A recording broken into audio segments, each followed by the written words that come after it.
Sim. Então, está gravando agora, Gélis? Então, hoje nós vamos iniciar a reunião do Clube dos Cirurgiões e teremos a honra de ter a doutora Gélis Arenas Pimentel, que fez residência em cirurgia geral e do aparelho digestivo no Hospital Heliópolis, no período de 2011 a 2014.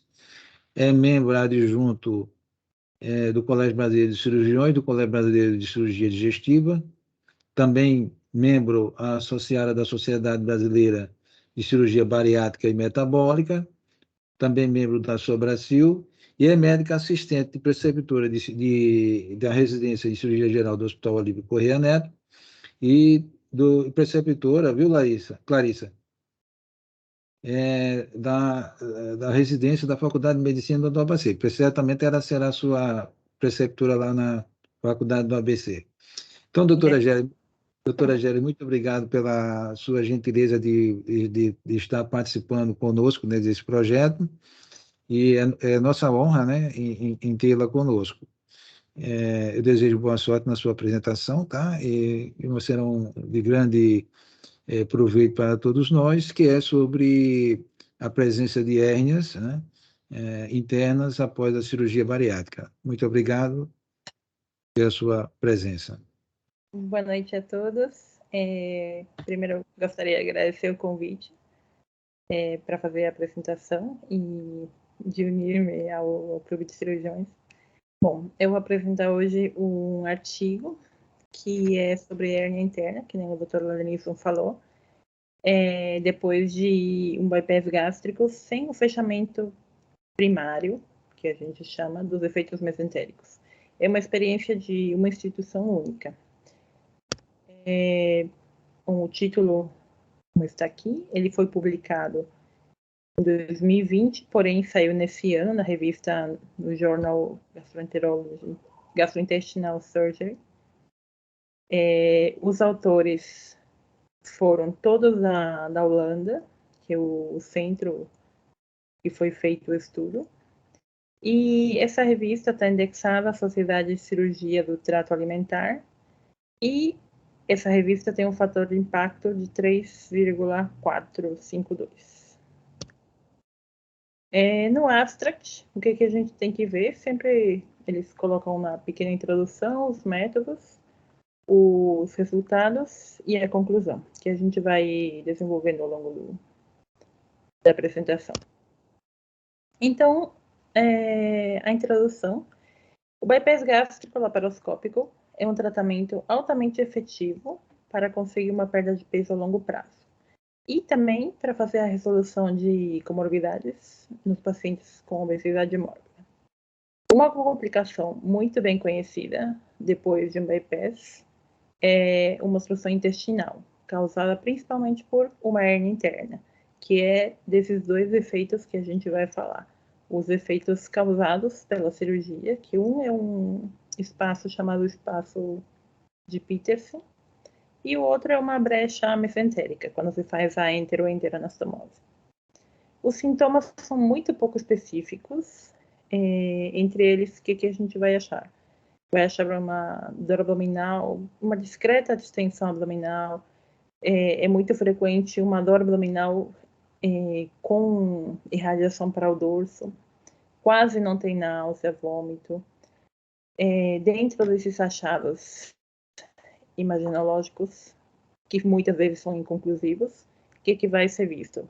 Às vezes é vista uma distensão de alças, às vezes é visto também só uma torção do mesentério, então é um diagnóstico muito difícil que resulta sendo muito desafiador na prática clínica.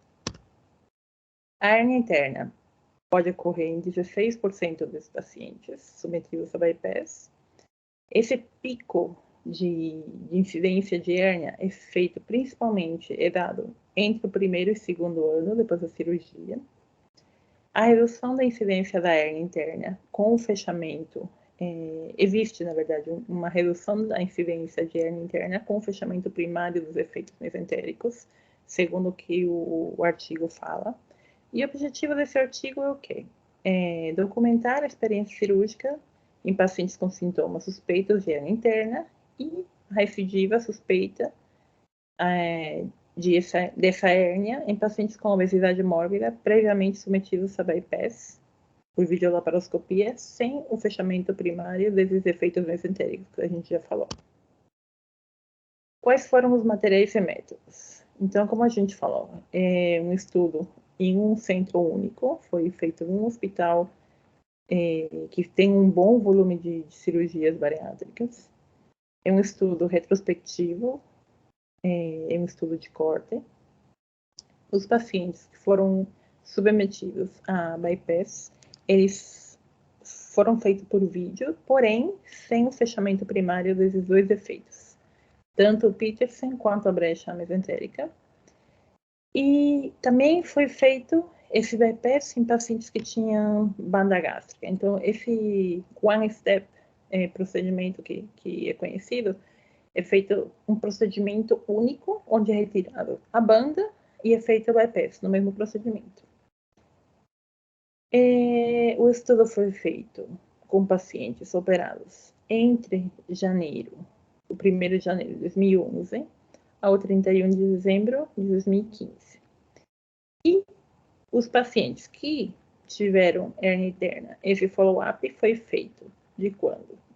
Do dia 1º de janeiro também, de 2011, ao dia 1º de março de 2018. A informação que foi coletada prospectivamente, porém foi analisada retrospectivamente. Por quê? Porque foi baseada em prontuários. Então, não teve o consentimento do paciente, não foi preciso, porque foi feito na base de dados. Como foi feito nesse prontuário? Tanto o intraoperatório do bypass, para ver como foi feito, quanto as visitas de rotina, se teve alguma intercorrência nesse pós-operatório, até a última data do controle desse paciente. Quais foram as principais características do paciente? A idade, sexo, antecedentes, principalmente antecedentes cirúrgicos, sinais, sintomas, os exames laboratoriais, que a gente vai ver que tem uns que são muito importantes, por exemplo, o PCR e a leucocitose. Eles dão um sinal indireto que existe um acometimento suspeito para a hernia interna. Tanto a tomografia quanto a ressonância também, os achados intraoperatórios, os materiais usados para o fechamento desse efeito e o desfecho no pós-operatório.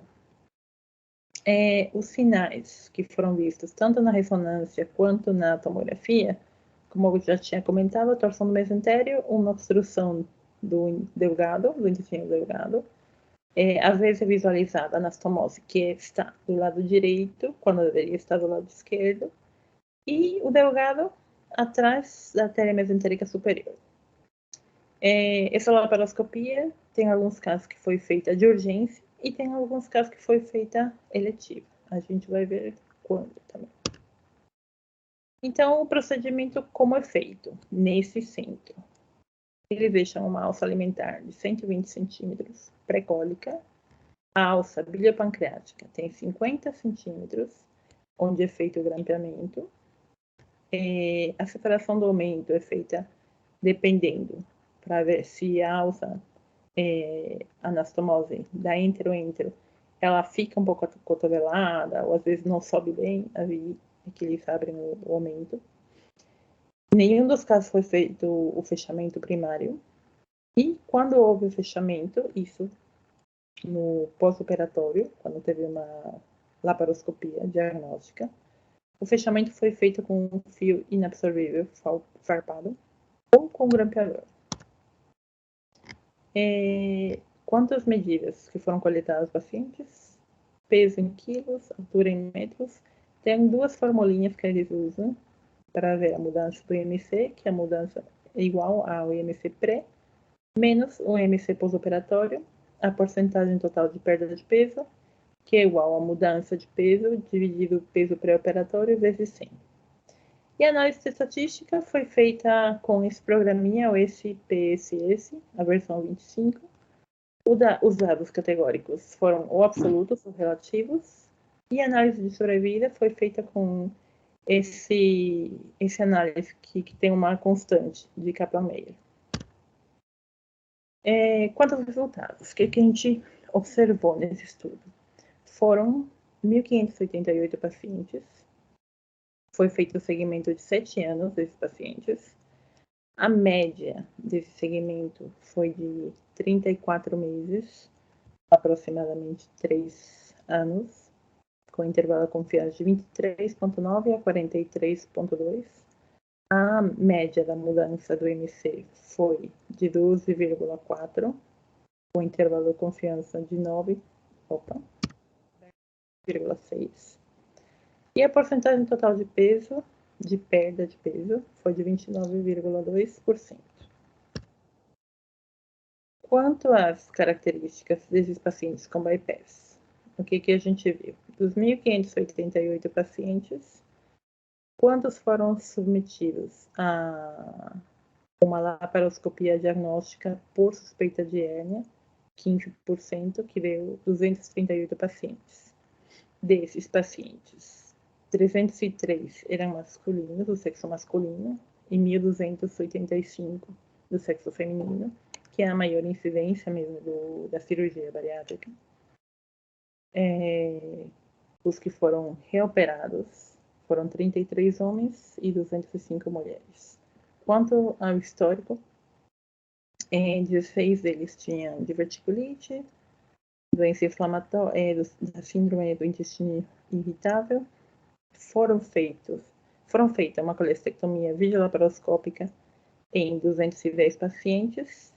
Desses 210, 36 tinham uma suspeita de hérnia interna, e os que tinham banda gástrica foram 162. Desses 162, 22 tiveram a suspeita de hérnia interna. A idade média, 44 anos, e o IMC promédio, 42,1. Então, todos esses pacientes tinham indicação de cirurgia bariátrica, que o IMC acima de 40, e os que estavam fora desse IMC, principalmente foram os pacientes que tinham feito uma banda, mas por algum motivo teve que ser convertido para bypass. Bom, o risco desses pacientes de terem uma laparoscopia diagnóstica por uma suspeita de hérnia interna está nesse quadrinho. Então, mais ou menos, a gente vai ver que nesses 6 meses, o risco deles serem submetidos a uma laparoscopia é mais ou menos de 0,5, um ano de 3,2%, um ano e meio de 7,3%, 2 anos 10,9%, 2 anos e meio 13,6% e 3 anos 16,5%.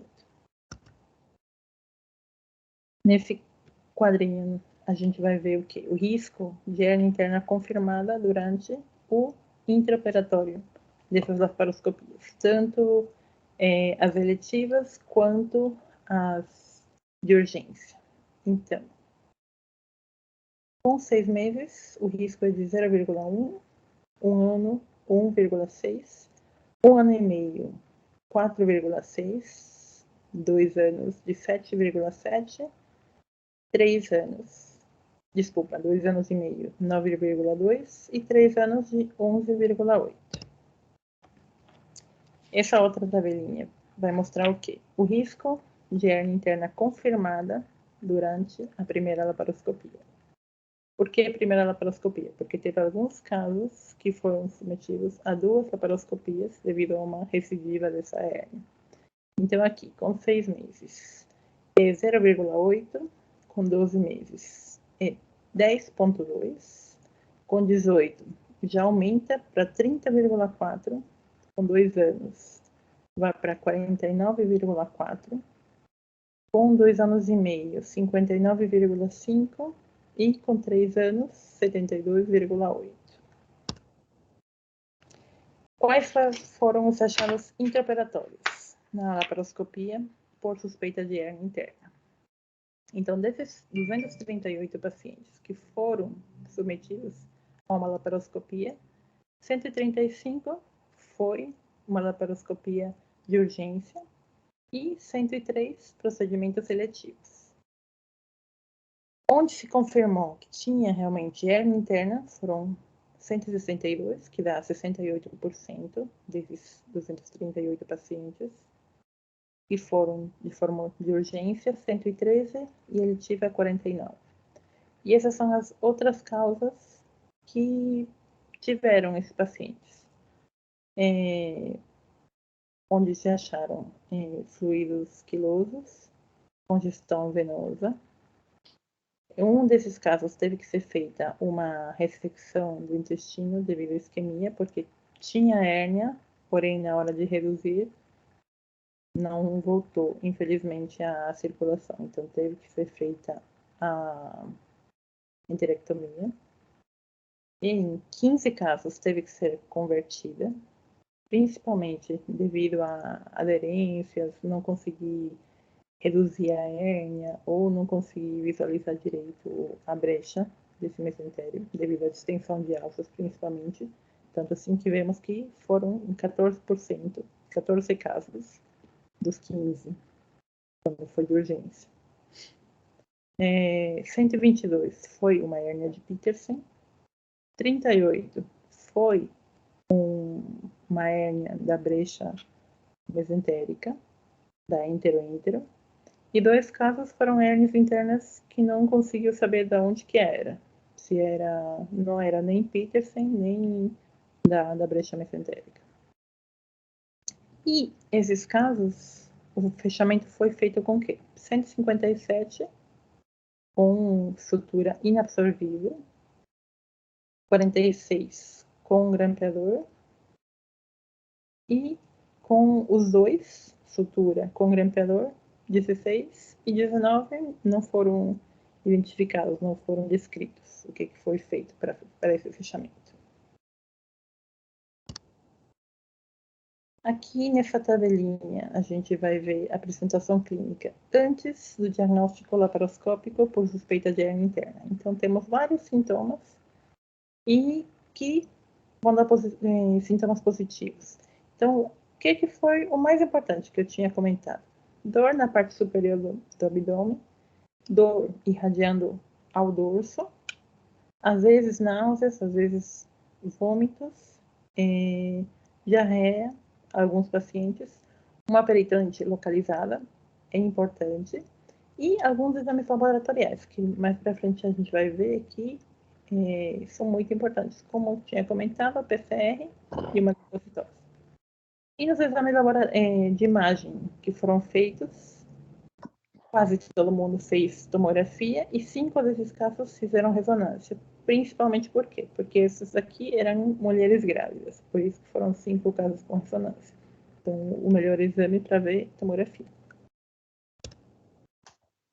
Nessa tabelinha, a gente vai ver a regressão de sintomas e sinais em pacientes com hérnia interna confirmada no intraoperatório. Então, o que a gente vê de importante aqui? A gente vai ver o P, que é significante aonde? Aqui, nessa região onde o paciente tem dor irradiada ao dorso, que é um paciente que teve hérnia confirmada. Outro P, aqui, onde tem dor postprandial.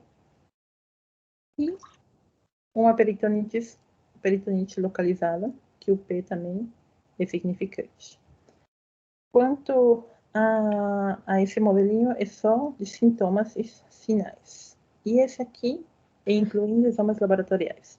Então, também é a mesma coisa, dor abdômen superior, dor irradiada ao dorso, a peritonite e a leucocitose, que o P é significante.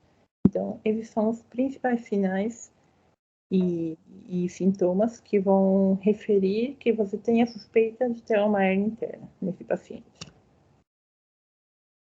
Depois de ter feito a laparoscopia nesses pacientes, o alívio de sintomas após os 3 meses foi valorizado.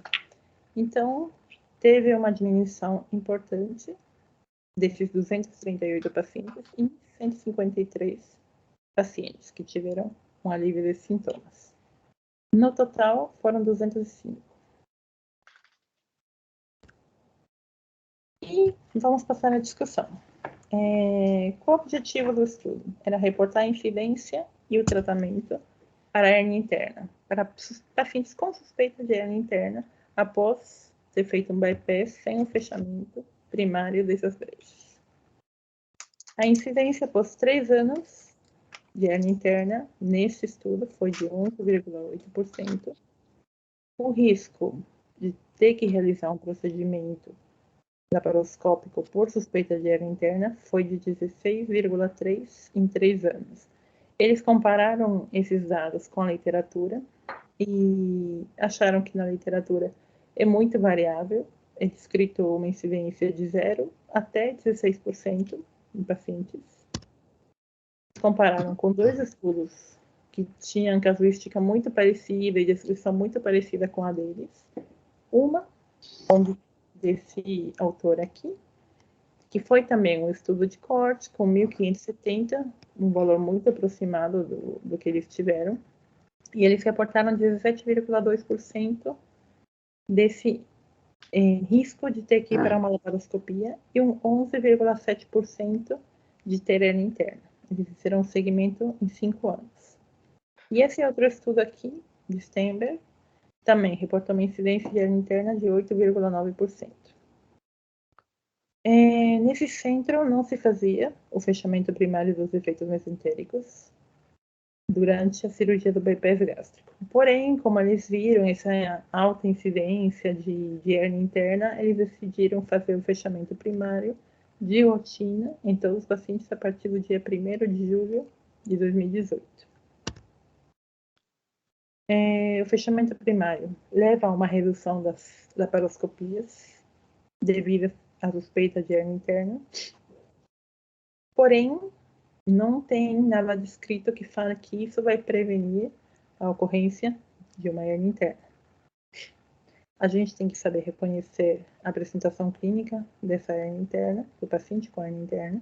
A tomografia ela vai ter uma sensibilidade de 82% e uma especificidade de 81%. Compararam esses dados também com outro centro na Holanda, onde tinha 84% de sensibilidade e 87% de especificidade. Falsos negativos, o que é um falso negativo? Quando a tomografia fala que não tem hérnia interna, porém, devido a que esse paciente continuou com sintomas, principalmente dor abdominal, foi feita a laparoscopia, onde foi achada a hérnia interna. Isso quer dizer que foram em 28 pacientes. E é recomendada a inspeção e fechamento de rotina durante a colestectomia videolaparoscópica para todos os pacientes. Quer dizer, paciente com colelitíase sintomática que vai ser submetido a uma colecistectomia coletiva, deve ser feito o fechamento do mesmo. Peterson. O alívio dos sintomas foi em 68% dos pacientes que foram submetidos à laparoscopia, onde não foi encontrada a hérnia interna. Isso devido ao quê? Que às vezes eles explicam no trabalho que por que aconteceu isso. Ou porque no momento de ter feito a cirurgia, o paciente já tinha reduzido a hérnia, ou também explicam como um efeito placebo, de ter feito uma cirurgia com o fechamento do meso e a correção desse ponto. Foram comparados com estudos similares desses autores, e também eles tiveram 69% de alívio de sintomas após 3 meses à laparoscopia. Eles acharam que uma das limitações desse trabalho foi que não compararam a técnica de sutura com pacientes que tiveram recidiva de hérnia. Quer dizer, a técnica e o fio, o material, na verdade, que foi usado para o fechamento dessas brechas. Então, eles acham importante que tenha um consenso quanto ao fechamento e ao material dessas brechas mesentéricas. Outra limitação que eles acharam foi a ausência de um grupo controle, onde seria o quê? Um grupo que tenha feito bypass, porém tenha sido feito o fechamento primário desses 2 defeitos mesentéricos. A proporção é alta de uma segunda laparoscopia, isso quer dizer de uma recidiva de suspeita de hérnia interna após o fechamento na primeira laparoscopia, com 35% de achado de hérnia interna nesses pacientes. E a conclusão do trabalho foi que se demonstrou um risco considerável de suspeita e confirmação de hérnia interna depois de bypass, sem o fechamento primário dessas brechas. Porém, nem o fechamento primário ou secundário, feito no segundo tempo, dessas brechas podem eliminar o risco de hérnia interna. E eles enfatizam o valor da laparoscopia diagnóstica para a remissão ou alívio dos sintomas desses pacientes, com principalmente a dor abdominal, tanto irradiável quanto a pós-prandial, após o bypass, nos que têm a suspeita de hérnia interna, e eles fazem também uma ênfase nos sinais e sintomas, aqueles que a gente falou, junto com a leucocitose, para pacientes com essa suspeita de hérnia interna. Essas foram as referências, e muito obrigada. Acho que foi um pouquinho rápido, mas... Não. A apresentação... Você está me ouvindo? Estou vindo. Pode parar, então, a sua... interromper, por favor, para a gente discutir com o pessoal. Se bem que o pessoal desaparece aí, fica só os olhinhos aí, né? Deixa eu destacar aqui. Então, o trabalho, eu achei um trabalho muito interessante, né? Mas como se trata de um trabalho retrospectivo, sem o grupo controle, houve essa falha aí no estudo, né? Certamente o grupo vai continuar o estudo, né? Já que eles começaram a fechar, né? A partir de 2018. Agora é um trabalho interessante que ele mostra uma série de detalhes. Primeiro que a hérnia mais comum é na região de Petersen, né, do fechamento da brecha de Petersen, e em segundo na mesentérica. Outra coisa interessante, tudo fala interessante, é que elas ocorrem mais tardiamente, assim, justamente no segundo, terceiro ano em diante, justamente quando o paciente emagrece, né? Será que esse não é o principal fator, né, de causa da hérnia, quer dizer, esse descolamento, esse espaço, né, aumenta muito, né? Ele não é tão bem visto durante a hora do momento da cirurgia, mas depois, com o tempo, ele vai aumentando bastante. E aí levanta-se uma questão de que, mesmo fechando, se esse espaço não se abre, segundo alguns, esse espaço abre-se, né, com o tempo, quando o paciente emagrece. Antigamente nós fazíamos a cirurgia aberta, quando nós fizemos o procedimento de cirurgia bariátrica, nós fazíamos por retrocólico. Né? A gente fazia transmesocólica. Transmesocólica, exatamente. Então, isso aí diminuía a chance de ter essa hérnia. Só que por via laparoscópica, esse tipo de procedimento ficaria muito difícil, né? Não sei se alguém tem essa habilidade. Certamente eu vi alguns, nesse trabalho meu citando, né, que algumas pessoas fazem transmesocólico. É um procedimento que fica mais comum. Mesmo quando era aberto, a gente tinha dificuldade porque havia chance de torcer a alça. Enfim, não é um procedimento tão simples. Então, acho que isso aí seria o melhor mesmo que fechar a brecha. Que, na verdade, a incidência verdadeira dessas hérnias não é conhecida. Outro detalhe também muito interessante do trabalho é que mostrou que, mesmo tendo um índice alto de hérnia, desculpa, o número de isquemia, né, o índice de alça isquêmica, né, de necrose, foi de 1%. Ou seja, foi um caso só.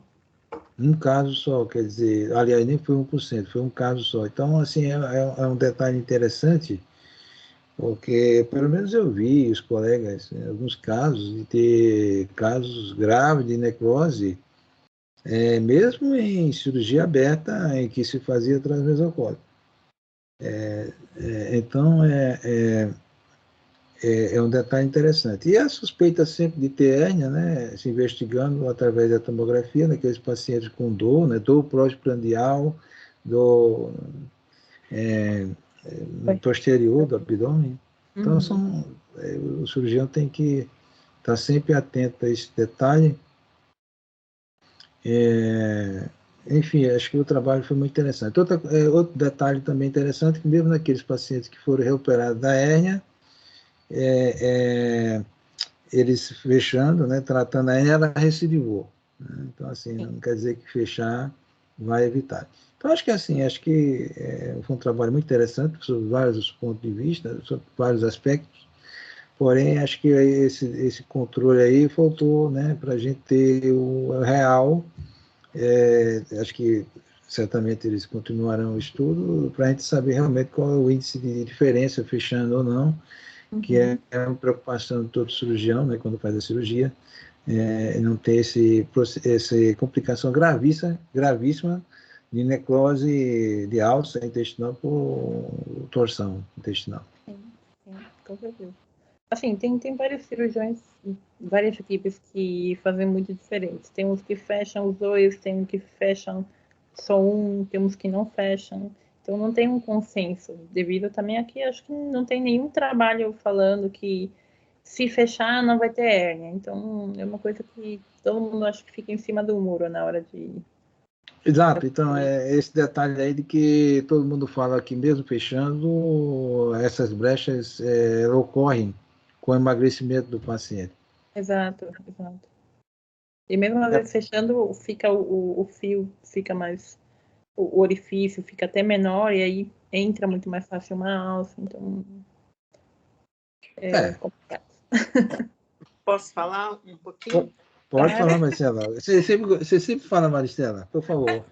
Lógico, né? Estamos aqui para aprender, principalmente, né? É. Parabéns, Gélis, pela apresentação. Não é bem a minha área, mas eu ia te perguntar exatamente isso que você falou nessa última vez. Por exemplo, a gente em cólon, quando a gente tem uma brecha de mesentério, dependendo da brecha, a gente nem fecha, porque é mais fácil o delgado transitar ali por aquele local do que você fazer algo que deixe pouco fechado ou mais estreitado e aquilo realmente leve a uma hérnia interna. Assim, não sei se nesse trabalho ou na sua experiência, se a brecha é maior, se a brecha é menor, o que vale a pena fechar? Eu não sei, realmente não sei, porque não faz parte do meu dia a dia. Estou falando de colo. Enfim, é que na verdade assim, as brechas não são grandes, tanto do Petersen quanto a do mesentério, nenhuma das duas é grande, porém passa uma alça tranquilamente, tanto assim que a obstrução que esses pacientes têm não é uma obstrução muito aguda, que dá muito sintoma. É muito difícil o diagnóstico. Se for médicos, por exemplo, que não estão acostumados a ver paciente bariátrico, pós-bariátrico, é muito difícil se chegar ao diagnóstico, porque muitos pacientes não vomitam, a distensão é pouca. Então, é muito Sintomas são os sintomas são bem, assim, a não ser quando é aquela obstrução total, né? Que o doente claro.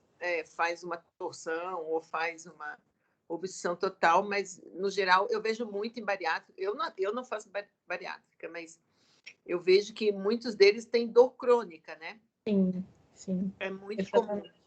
Tanto que eles vão no prócto, que às vezes eles estão com dor crônica. Eu falo, pelo amor de Deus, você volta para o seu médico. O problema deixa pra lá. O problema é outro, né? Aqui não tem nada, né? Não, é porque eles têm dor crônica e eles têm nitidamente uma clínica, como você falou, pós-prandial, assim, tipo suboclusão. Só que, do mesmo jeito que a gente na Procto, por exemplo, a gente nunca opera digamos, suboclusão ou um paciente sintomático sem estar com realmente um estreitamento documentado, né? Porque, no geral, esses pacientes que têm muita no colo, né? Por exemplo, você faz uma proctocolectomia. Outro dia mesmo, um paciente meu que eu fiz uma proctocolectomia com bolsa ileal para uma retocolite, foi para um outro hospital que eu não atendo e o pessoal me ligou, falei, pelo amor de Deus, não mexam, porque isso é assim, você olha a barriga da pessoa, parece que ele está péssimo, mas ele não está, é que a tomografia mostra aquelas áreas de estreitamento, mas é porque tem muita aderência, é uma cirurgia muito grande, né? Então, no geral, a gente tira clinicamente. Então, essa é a minha dúvida. Realmente é difícil, né? Essas dores crônicas. Sim, e às vezes também é porque o paciente tem a hérnia, só que a alça entra, causa dor e depois sai. Mesmo, até porque no trabalho eles descreveram que em algumas laparoscopias que foram feitas diagnósticas eletivas, não tinha hérnia. Porém, quando fecharam o meso, teve essa revisão de sintomas. Então, eles acham que foi atribuído a isso, que o paciente tinha hérnia, porém, no momento que fez, não apareceu, e fechando o meso, melhorou, tanto assim que melhoraram os sintomas.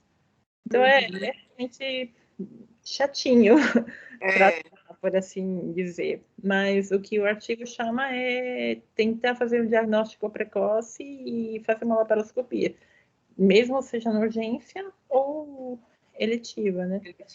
E eles recomendam, sempre que possível, fechar essas brechas. Sim, eles recomendam. Tanto assim que eles antes não fechavam e depois desse trabalho que eles fizeram, eles começaram a fechar de rotina. Então, mas por isso. Muito interessante. Gente, alguém mais quer falar? Eu estou falando agora porque o Lourenilson mandou um recado que caiu a energia na casa dele. Então, não sei se ele deve estar voltando aí, né? Mas alguém mais quer falar alguma coisa? Rickerson, Laércio, Erinaldo, Clarissa, alguma dúvida? Para a gente enriquecer um pouco mais, né? Ó, ele está falando de novo que caiu a rede aqui em casa. Bom, provavelmente ele não vai voltar, né, Gélis? Talvez não. Talvez não. Ele está olhando para mim aqui. Ele falou, né? Falou. Bom, então eu acho que é isso, Gélis. Não sei se você tem mais alguma coisa. Eu tirei a minha dúvida, não sei o pessoal se tem mais alguma coisa, né? E talvez assim, como mensagem do trabalho, primeiro que assim, não tem, como eu tinha falado, não tem um consenso que diga que se fechar um mês não vai dar hérnia. Não tem esse consenso, porque mesmo pacientes que foram submetidos a essa laparoscopia com fechamento, eles tiveram recidiva. E por isso que tem sempre nos congressos de bariátrica, tem o grupinho que não fecha e tem o grupo que fecha. Exatamente. Então, acho que para chegar a um consenso vai ser um pouco difícil. Precisaria um grupo grande, né? De estudo, ter um comparativo, né? Sim, sim. Assim, pessoalmente, eu fecho só um espaço, não fecho os dois na minha prática diária, né? Fecho só um.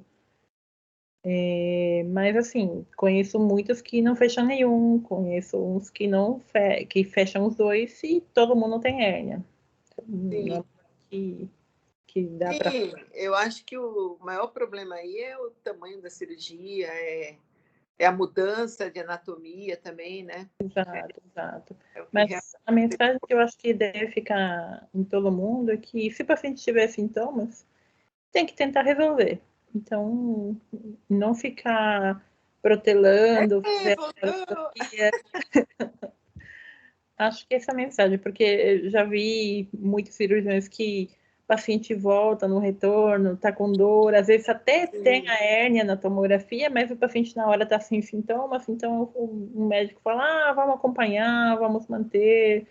Então, vai protelando essa laparoscopia para fechamento do mês. Então, É exatamente o que eu falo para eles, quando eles vêm no Procto, eu falo, olha, isso com certeza tem relação com a sua cirurgia bariátrica, eu queria que você voltasse no seu cirurgião, porque às vezes tem que fazer uma laparoscopia, ver como é que tá, porque a pessoa tem dor crônica, né? E aí acha que é do intestino, mas não Exato.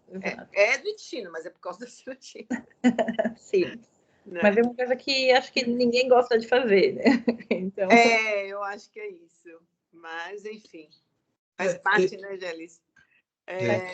Como diz a história, quem pariu Mateus que o balance, né? Então, assim, as minhas cirurgias, quando complicam, assim, não tem jeito, você tem que ir fazer, né? Não é só o lado bom, né? Não é só a parte boa, né? Exato. Tem as complicações. Eu levei um tombo aqui, vocês continuaram aí na palestra? Continuamos, viu? Nossa, que coisa fantástica. Eu pensei que eu estava no comando, mas não estou no comando.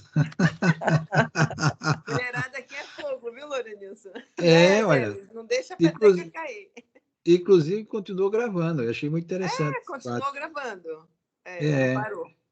Eu acho que o assunto. Parabéns, Géli, pela apresentação, né? Vamos encerrar, né? E foi muito bacana essa discussão. Pena que os participantes não se apresentem, exceto a Maristela, para a gente estar discutindo mais. Tem o Erinaldo, chamei todos. Ele está fazendo revivência. Temos aqui, tem o seu residente aí, o Erinaldo. Tem o Zurri, que trabalha com cirurgia também. Então, assim, poderíamos ter algumas experiências. A Clarissa está aqui do meu lado, mas ela falou que não tinha. Mas vocês estão me ouvindo ou não? Estou ouvindo. Tá. Eu não sabia como é que entrava. Eu tenho experiência que eu não faço bariátrica, né? Mas eu tive 2 casos, para variar, né? Com os bariátricos, às vezes, largam os seus pacientes, né? De dor crônica, e o paciente terminou vindo comigo.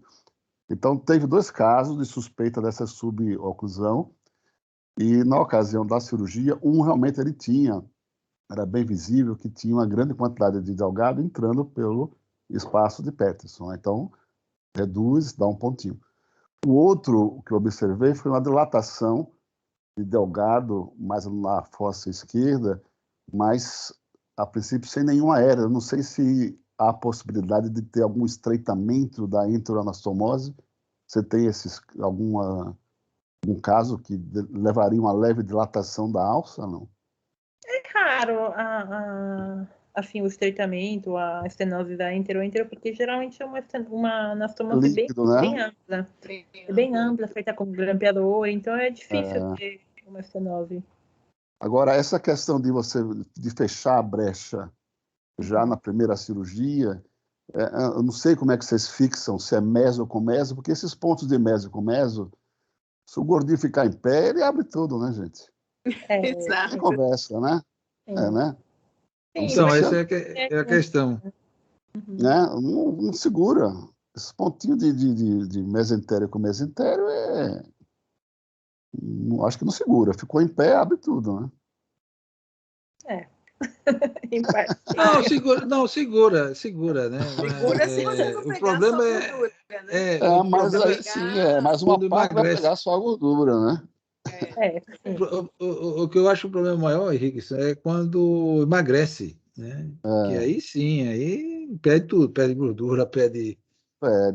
O espaço fica totalmente diferente. Sim, mas teoricamente o tempo, né, de surgir o aumento do espaço pelo emagrecimento, 2, 3 anos, haveria já uma certa fibrose nos pontos, se realmente eles ficassem pegassem os pontos, não? Se eu dou um ponto e esse ponto ele não sai... Mas aí a alça fica mais magrinha, ela pode entrar mais fácil, né? Não, sim, eu sei, é difícil você fechar por completo, assim, não dá para fazer uma sutura contínua, né? Mas, teoricamente, deve ter alguma fibrosezinha do ponto, né? Não sei, né? Não dá muita fibrose, não. Como é feito por vídeo, não tem muita manipulação, então dá pouca mas quando fibrose. você dá o ponto do meso com meso, não teria que ter uma certa aderência, alguma coisinha assim no ponto, Nem né? sempre faz. Principalmente os bariátricos, né? Nem sempre faz. Assim, reoperação por hérnia interna, Rick, eu só tenho um caso e, assim, foi Peterson e, assim, não vi nada, assim, fibrose, nada disso. Vi com um espaço enorme. Não, o espaço é enorme. Agora, a alça sai e volta fácil, você entendeu? É um buracão grande, né? Passa tudo para um lado, você puxa, Sim, mas ela volta. se ela passar toda para o outro lado, como aconteceu, ela ela roda. roda, Ela roda. E aí vem essa dor crônica que a Maristela falou. Ela não volta mais. Sim. Fica o que eles falam em inglês fica em redemoinho. Não, aí você reduz tudo e fecha o buraco, né? Para corrigir. Você reduz Quando tudo. corrigir. Eu acho que o que tem que fechar mesmo, você sabendo que tem um inicial de 15% de chance de ter hérnia, tem que fechar. Agora, precisa fazer o estudo controle, né? Ou certamente se o pessoal já tem esses dados, e a gente tem que se aprofundar aí nesse conhecimento. Ok. Tudo Bom, bem. Maristela, você quer encerrar dessa vez, Maristela? Não, encerra você. Então, Gélis, muito obrigado, parabéns pela apresentação, tá? Foi fantástica a discussão e continuaremos. Eu espero que você continue participando conosco do nosso projeto e agradecendo o nosso conhecimento. O nosso objetivo maior é nós estarmos crescendo junto em termos de conhecimento científico, médico, cirúrgico. Tá bom? Tá joia. Um abraço para todos. Obrigada. Boa noite para todos. Obrigado. Tchau. Boa noite. Boa noite. Tchau. Tchau.